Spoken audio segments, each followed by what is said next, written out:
인생을 살다 보면 아무리 애를 쓰고 아무리 기도를 해도 풀리지 않는 문제들이 있습니다. 사업은 여전히 어렵으며 직장에서 내 위치는 너무나도 힘이 듭니다. 또 나를 알고 있는 사람들과의 관계들도 늘 여전히 냉랭합니다. 그리고 여전히 내 몸은 아파갑니다. 우리는 흔히 신앙생활을 하면, 즉 기도하면 문제가 해결된다라고 많은 그리스도인들은 생각을 합니다. 하지만 과연 기도해도 그 문제가 내 뜻대로 해결됨을 경험하십니까? 성경은 그렇게 말하지 않습니다. 하박국은 하나님께 부르짖었지만 응답으로 주어진 것은 문제의 해결이 아니라 더 큰 위기의 예고였습니다. 그는 결국 자신의 몸이 두려움으로 떨리는 것을 그대로 16절에서 고백하고 있습니다. 그리고 그 상태에서 그는 이제 17절과 19절에서 신앙의 고백을 이렇게 하고 있는 것입니다. 우리는 문제 해결을 하기 위해 하나님께 기도하며 이러한 문제가 해결되기를 원하지만 그 원하는 것이 하나님의 뜻이 아닌 내 뜻대로만 원하고 풀리기를 기도합니다. 오늘 본문이 이러한 우리에게 소중한 것이 바로 말씀하고자 하는 하나님의 메시지입니다. 하박국 선지자는 문제가 해결된 사람이 아니라 문제가 해결되지 않는 채로 걸어가는 법을 배웠던 사람입니다.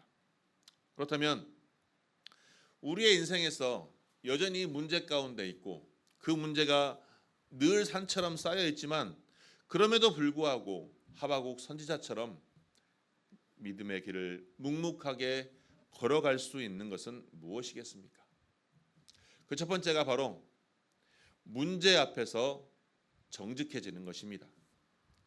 자, 하박국 선지자는 잠잠하지 않는 기도로 시작합니다. 본문 1장 2절에 보면 여호와여 내가 부르짖어도 주께서 듣지 아니하시나니 어느 때까지이리까 라고 말하고 있습니다. 여기서 부르짖다는 말은 원어적 의미로 살펴보면 굉장히 절박한 상황에서 도움을 외치는 단어입니다. 하박국은 경건하게 거룩하게 침묵으로 기도한 것이 아니라 격렬하게 항의하면서 하나님과 대화를 시도했던 것입니다. 그리고 오늘 3장 16절에서 내 창자가 흔들렸고 내 입술이 떨렸도다라고 하면서 극심한 두려움 앞에 자신의 몸이 실제로 진동하는 생리적 반응을 일으켰던 것입니다. 성경의 신앙은 감정을 억누르고 괜찮은 척하는 신앙이 아니라 하나님 앞에서 자신의 두려움과 분노, 몸의 떨림까지도 그대로 내어놓는 것을 신앙이라 말하고 있습니다. 그런데 우리는 왜 하나님 앞에서 이처럼 정직하게 우리의 문제들을 내어놓지 못할까요? 많은 신앙인들이 문제 앞에서 자신의 감정을 억누르고 있습니다. 그 이유가 무엇일까요? 첫 번째는 믿음이 없어 보일까 두렵기 때문입니다. 교회 안에서 힘들다 그러면 어떻습니까? 옛날 어르신들은 기도하면 돼. 기도가 부족하기 때문에 그래. 기도해라. 믿음이 약한 것이 아니냐. 이런 말들을 우리는 많이 들어왔습니다. 그래서 내가 문제 때문에 힘들고 어려움이 있을 때 어느 누구에게도 가서 성도에게 가서 힘들다라는 말을 쉽게 할 수가 없는 것입니다. 왜? 당신은 믿음이 약한 사람이야 라고 지적받을까 두렵기 때문입니다. 그래서 예배당 안에서 늘 거짓 웃음을 보이고 있으며 아무리 무거운 짐이 있다 할지라도 아무에게나 말할 수 없는 그러한 아픔들이 있다라는 것입니다. 그리고 두 번째로는 감정을 드러내는 것이 나약함으로 여겨지는 우리나라 문화 때문입니다. 어떻습니까? 남자들은 울음을 몇 번 울어야 한다고 합니까? 3번밖에 울 수 없다고 그러죠. 또 높은 직분을 가진 사람들은 어떻습니까? 페이스메이크, 즉 얼굴의 감정이 드러나서는 안 된다라는 것이 우리나라의 많은 관습입니다. 또 가정에서 가장이나 직장에서의 높은 직분을 있는 사람들, 교회에서 직분이 있는 사람들은 어떻습니까? 내가 흔들리면 안 된다라는 부담감에 눌려서 살아갑니다. 그래서 아버지는 자녀 앞에서, 남편들은 배우자 앞에서, 또 리더들은 성도 앞에서 굉장히 강한 모습만을 보여야 하는 부담감이 늘 있는 것입니다. 그렇기 때문에 어려움을, 문제들을 말할 수가 없는 것입니다. 또 세 번째로 가장 위험한 순간입니다. 문제를 말해봐야 달라질 것이 없다라는 체념 때문입니다. 말한다고 뭐가 바뀌겠어? 이제까지 한 번도 바뀐 것이 없는데, 이러한 생각으로 아예 입을 닫아버리는 것입니다. 그러니 그 안에 억눌렸던 감정이 사라지지 않습니다. 그리고 그 감정이 어디서 튀어나옵니까? 다른 곳에서 튀어나오게 됩니다. 부부싸움은 어떻습니까? 별거 아닌 사소한 일로 일어납니다. 그러나 그 일 때문에 부부싸움을 하는 것이 아니라 이미 그 안에 그 전부터 감정이 쌓여있기 때문입니다. 직장에서 별일 아닌 일로 갑자기 짜증이 폭발합니다. 왜 그럴까요? 해결되지 않는 문제들로 내 안의 감정들이 여전히 골마있기 때문입니다. 그렇기 때문에 내 안에서 내 몸도 늘 아파오고 잠 못 이루는 밤들이 너무나도 많다는 것입니다. 오랫동안 말하지 못했던 그러한 탄식이 몸과 관계를 통해 나타나는 신호라는 것입니다. 오늘 하박국 선지자가 몸이 떨렸듯이 우리의 몸과 관계도 억눌린 진실을 정직하게 말해달라고 외치고 있는 것입니다. 그렇다면 우리의 삶의 자리에서 어떻게 정직하게 진실되게 말을 할 수가 있을까요? 가정에서 부부 사이에, 부모와 자녀 사이에 힘든 부분들을 우리는 어떻게 말할 수 있을까요? 우리는 괜찮은 척, 강한 척 하기 위해 괜찮아, 아무것도 아니야라고 입을 닫아버리는 경우가 너무나도 많다는 것입니다. 그러다 보니 그러한 것들이 할 말을 하지 못해 내 안에 감정으로 쌓여서 처음에는 배려로 침묵했던 것들이 이제 시간이 지나면 남이 되어버리는 벽이 되고 만다는 것입니다. 가족 앞에서 내가 지금 지쳐 있으니 힘이 되어 달라, 도와달라 이렇게 말할 수 있는 정직한 언어가 우리 안에 회복되어야 할 것입니다. 그렇다면 그러한 삶 속에서 그러한 언어를 통해서 상대방의 다른 배우자의 가족들의 힘듦을 알게 되는 것이고 그 알므로 인하여 서로 감싸줄 수 있으며 보듬어줄 수 있으며 힘이 되어 줄 수 있는 것입니다. 그리고 직장에서 굉장히 과중한 업무나 부당한 처우를 혼자 집어삼키려 하다 보면 번아웃 되는 경우가 너무나도 많다는 것입니다. 책임감이 강할수록 내가 버티면 된다, 나만 잘하면 된다 이렇게 스스로 몰아세우다 보니 어느 순간 에너지를 다 쏟아버려 번아웃 되는 경우가 너무나도 많다는 것입니다. 감정은 무조건 참아내는 인내가 아닙니다. 신뢰할 수 있는 사람을 내가 만들어가는 것, 그 신뢰하는 사람을 통해 함께 마음을 나누는 것, 이야기를 하고 그 이야기를 통해서 서로를 신뢰하며 나아갈 수 있는 것, 막연히 힘들다라고만 말하는 것이 아니라 구체적으로 무엇이 힘든지를 말할 수 있는 사람을 만들어야 한다는 것입니다. 그것이 가정에서나 직장에서나 또 교회 안에 공동체 안에서도 꼭 필요한 이유입니다. 그런데 그러한 말을 할 수 없는 이유가 무엇일까요? 관계적 서운함 때문에 그렇습니다. 실질적으로 가족 안에서도 관계적인 서운함 때문에 할 말을 하지 못할 때가 너무나도 많은 것이며 또 하나는 좋은 게 좋은 것이라 불편한 말을 하지 않는 것입니다. 그러다 보니 관계적으로는 표면적으로는 굉장히 좋은 것으로 유지돼 보이지만 속으로는 골마 썩어 들어가는 것입니다. 형제 사이의 오랜 서먹함, 명절마다 반복되는 형제들 사이의 갈등, 오랜 친구 사이의 서먹함, 이러한 모든 관계들은 할 말을 그때 제대로 하지 못해서 이로 인해 발생하는 일들입니다.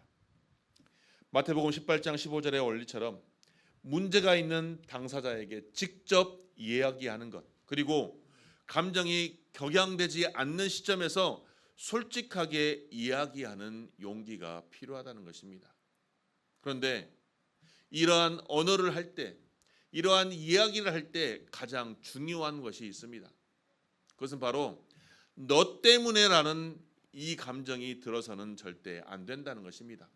너 때문에 잘못됐어, 너 때문에 아니야, 너 때문에 상황이 이렇게 잘못되었어라는 비난의만이 아니라 기분이 좋을 때, 감정이 격양되지 않았을 때, 사실 그때 나는 내 이러한 행동으로 인하여 내 마음이 조금 힘들었다, 불편했다, 나를 향한 언어로 대화를 시작해야 한다는 것입니다.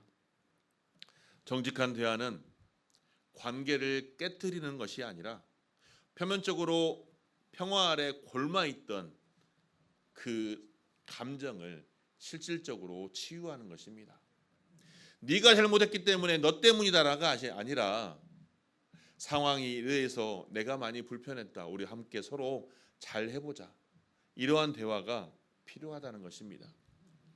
그런데 이러한 것들은 우리 몸에도 자주 일어납니다.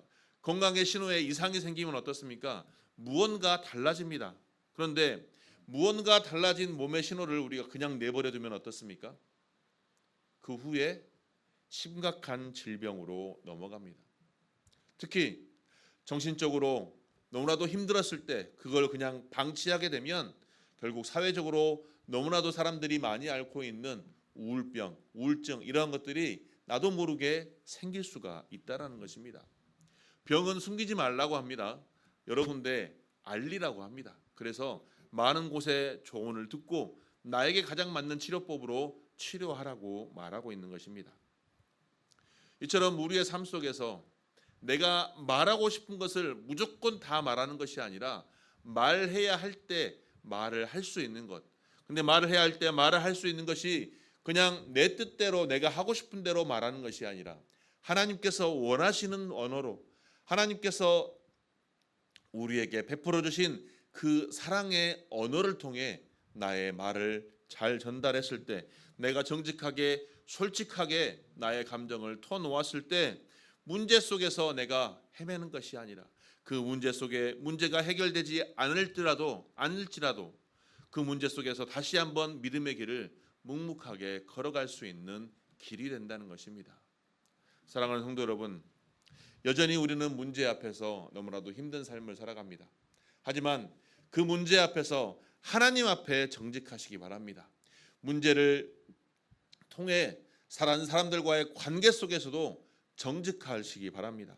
그래서 문제 속에서도 믿음의 길을 걸어가면서 좌절하거나 낙심하는 것이 아닌 승리의 삶을 살아갈 수 있는 귀한 주의 권속들이 되시기를 주님의 이름으로 축원합니다. 둘째로 문제 속에서도 기뻐하기를 결단해야 합니다. 본문 17절과 18절 말씀을 보면 멋멋이 없을지라도 라고 말이 나옵니다. 17절에 보니까 비록 무화과 나무가 무성하지 못하며 포도나무에 열매가 없으며 무엇이 없으며 라고 하면서 없다는 이야기를 자꾸 이야기합니다. 뭔가 없다라면 뭘까요? 없기 때문에 절망이 빠질 수도 있습니다. 그런데 여기에 단어들이 보니까 무화과 나무, 포도나무, 감람나무, 밭, 양떼, 소, 즉 이 당시의 삶에서 꼭 필요한 것들을 이야기하고 있는 것입니다. 그런데 그러한 것들이 없다라는 것은 무엇일까요? 삶의 경제 기반이 무너진 상태를 이야기합니다. 삶의 경제 형태가 무너진 상황 어떻습니까? 마음이 결코 편할 수가 없습니다. 불편합니다. 어렵습니다. 화가 납니다. 분노가 치밉니다. 왜? 남들은 저렇게 잘 사는데 왜 나만 저렇게 없을까? 왜 나만 이렇게 힘든 삶을 살아야 할까? 낙담하기도 하지만 분노가 일어날 수 있습니다.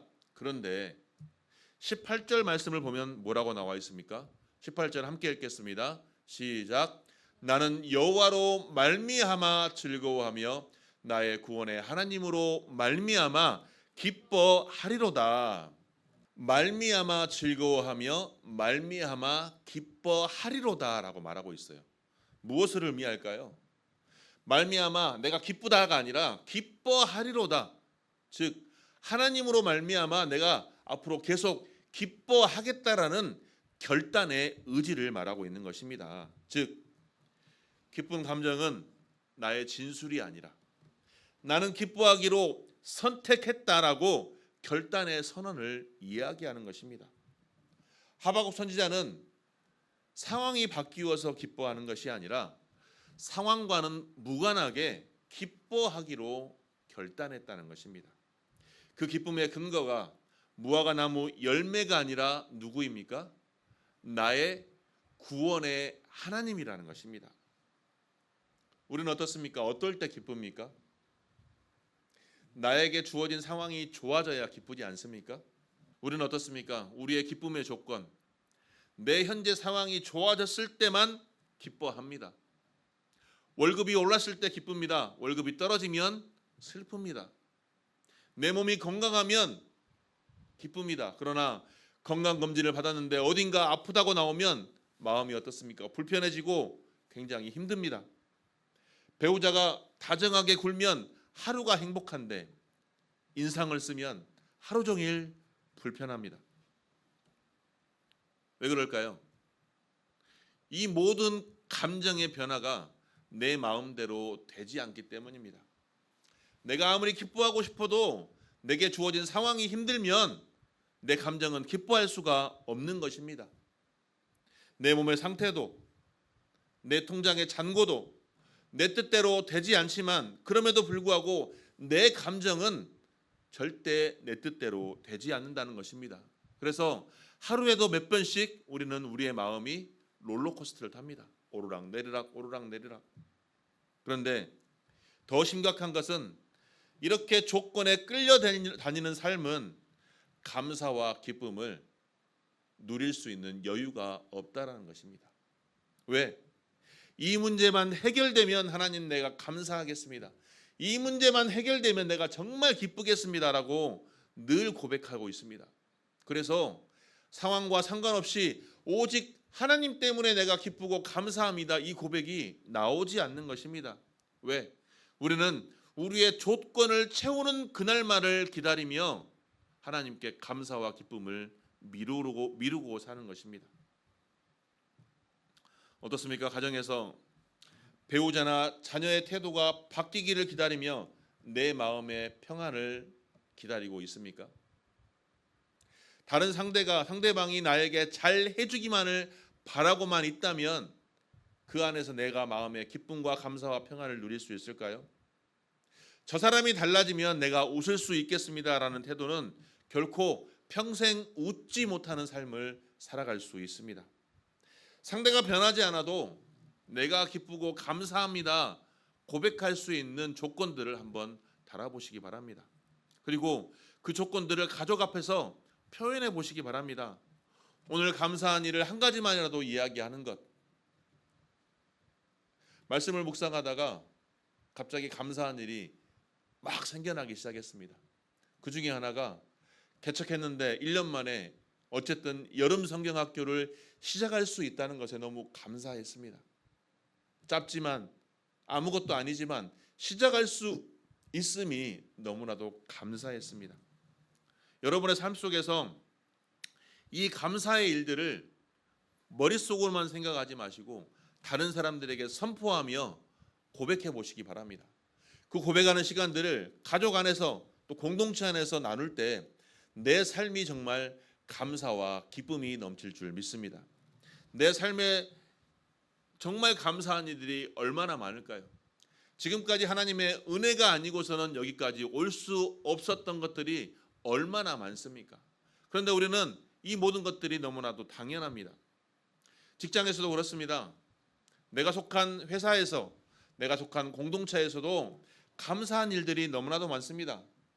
꼭 성과를 인정받아서 내 급여가 올라가고 내 직분이 올라가고 승진하여야만 감사하는 것이 아니라 순간순간 내 상황 속에서 감사한 일들을 한번 찾아보시기 바랍니다.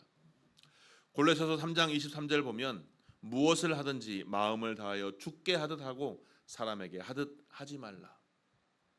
내가 속한 삶에서 하나님께 행하듯이 행할 때 하나님 이로 인해 하나님 감사합니다. 하나님이 하셨습니다.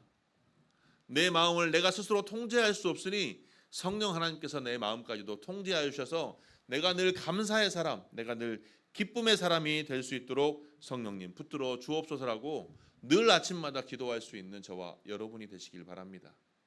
관계적인 면에서도 그렇습니다.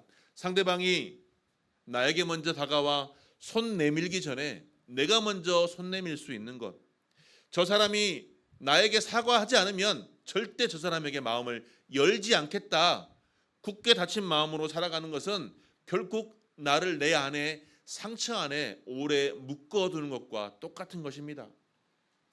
그러한 상대방과 상관없이 내가 먼저 마음의 문을 열고 먼저 손을 내미는 결단을 행하시기 바랍니다. 이것은 상대방을 위한 것이 아니라 결국 따지면 내 자신을 위한 것입니다. 내 마음을 자유롭게 하는 방법입니다. 예전에 어떤 TV 프로그램에서 어떤 연예인이 그렇게 말했다고 합니다. 남녀 간의 관계에서 사랑을 고백할 때 먼저 고백하는 사람이 마음이 자유로워진다. 왜? 고백을 받은 사람은 이것을 결정해야 되기 때문에 그 고백을 먼저 한 사람이 마음이 편하다는 것입니다. 마음이 자유로울 수 있다는 것입니다. 우리의 삶 속에서 사랑의 고백이든 용서의 고백이든 먼저 할 수 있는 저와 여러분이 되시기를 축복합니다. 이것은 작은 것에서부터 시작할 수가 있는 것입니다. 오랫동안 연락이 끊긴 친구나 가족들에게, 또 아직 내 마음속에 서운함이 있는 직장의 동료에게, 그리고 내 가족들에게 먼저 전화하고 먼저 손 내밀 수 있는 그러한 작은 실천이 결국 나의 영혼과 나의 심령과 나의 마음을 평안케 하시며 하나님께서 원하시는 기쁨과 감사를 우리의 삶 속에서도 누릴 수 있는 것입니다. 병도 마찬가지입니다. 내 안에 많이 병들어 있는 것들, 내 안에 삶 속에서 아직도 치유되지 않는 병들, 그 병으로 인하여 내 삶의 모든 것을 내려놓고 좌절하고 낙심한다면 아무것도 할 수 없습니다. 하지만 어떻습니까? 그럼에도 불구하고 내 안에 병이 여전히 치유되지 않는 병이 있지만 내 삶의 루틴들을 살아내는 것, 여전히 아침에 일어나면 몸이 뻐근하고 힘들고 손발이 움직이지 않지만 억지로 일어나서 손발을 움직이게 하고, 그리고 다시 직장에 나아가 열심히 일을 하고 돌아와서 피곤하지만 다시 또 삶의 자리를 가족들과 이어나가는 것, 이러한 루틴들의 삶을 살아갈 수 있는 것은 무엇입니까? 내가 어떠한 상황에도 흔들리지 않는 삶을 살아내겠다라는 결단입니다. 그리고 그 삶을 살아낼 수 있는 것이 바로 기쁨과 감사라는 것입니다. 사랑하는 성도 여러분, 상황이 바뀌지 않아도 나의 태도는 내가 선택할 수 있습니다. 내가 상황이 어려워도 조건이 채워져야만 내가 기쁘고 감사하는 것이 아니라 기쁨의 조건이 채워졌을 때만 내가 기쁘고 감사하는 것이 아니라 오늘 하박국 선지자처럼 상황과 무관하게 매일매일 기쁨과 감사를 내가 선택할 수 있다라는 것입니다.